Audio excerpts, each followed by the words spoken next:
Good afternoon, Destiny. I first want to give honor and glory to Jehovah, my Jehovah Jireh, because without him I wouldn't be here.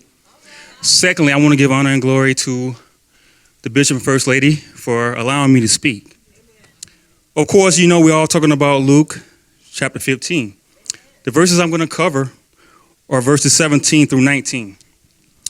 But when he came to himself, he said, "How many of my father's hired servants have bread enough to spare, and I perish with hunger?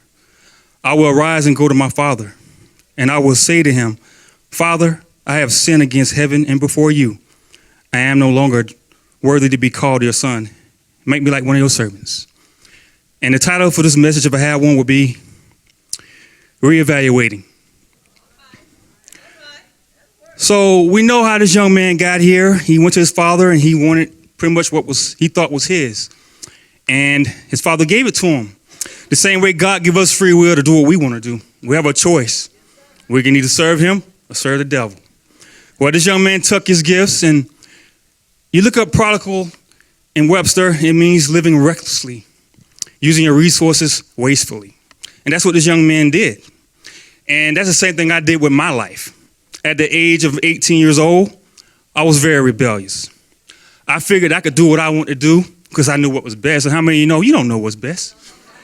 You have no idea. The only person who knows what's best for you is God. Me thinking I knew and thought I was so wise, I ended up getting arrested. And after the charges was piled up, I was looking at 40 years in prison. And I come from a poor background. My family did not have money. We didn't have wealth.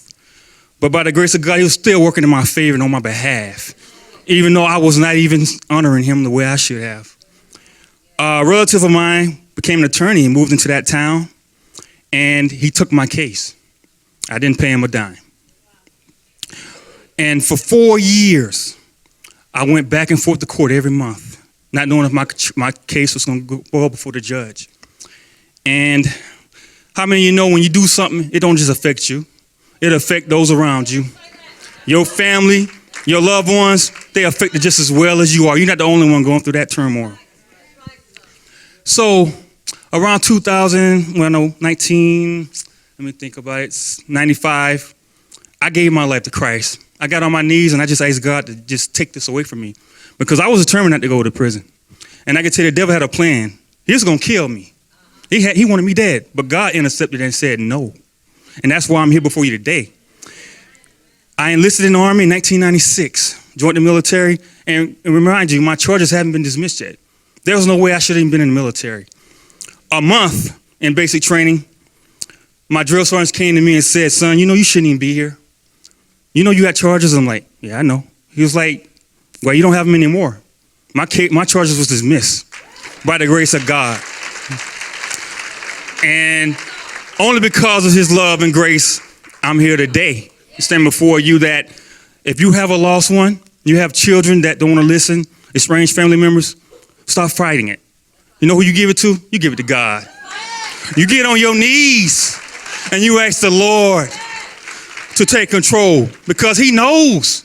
He knows us. He created us. He knows us from the crown of our head to the sole of our feet. And you fighting, you're not going to win. You're not going to win it without the Lord. And he was on my side, and I thank him so much for giving me the grace. And by his mercy and his grace, I'm here today. I have a beautiful wife, Blanca. I love you. My mother-in-law is here. I thank God for my mother because the prayers of the righteous availeth much. My mother prayed for me. She prayed and she did not give up on me. And don't you give up on your kids. Don't give up on your loved ones and your family members because you know what? God is the answer. He never give up on you. Don't give up on your family. Love them. Love them no matter what, no matter where they're at.